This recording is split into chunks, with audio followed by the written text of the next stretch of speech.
first time kong nakakita ng red mushrooms. I don't think if it is edible. See, kayo nang humusga guys.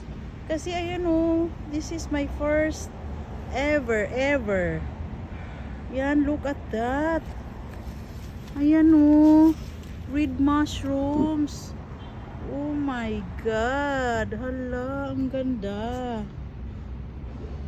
O, diba? Hala, tignan mo. I-zoom nga natin. Oh, diba? Oh. I think meron na nag-experiment dito eh. Ayan oh, kasi may na ano na oh. May nakakuha. I think, ano yan eh. Ewan ko ba?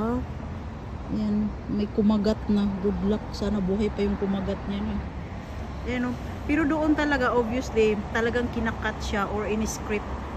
Kasi nga, they will send to the laboratory if it is edible or not. Ayan, oh, meron pa dito. Ayan! Ayan! Ayan, oh, ang cute. Yoo! Oh my gosh! Is it edible or not? Ayan, guys. Ayan, is it edible or not? Ayan, oh, diba? Bongga. Sus, ginuop ko. Ano bang nangyari? First ever kong nakakita talaga, no? Kayo na-amaze kayo. Kayo ba guys, na-amaze kayo? Ayan. Ayun, first time ko lang talaga. Nakikita ko lang to sa mga ano, no? Sa mga kinds of mushroom. I think it's not edible, but see, kasi dito siya sa mga organic. Ito naman ay safety naman to ng mga ano.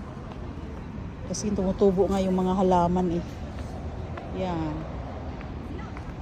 I think it's not edible. Kasi kung edible na po kinakain na to.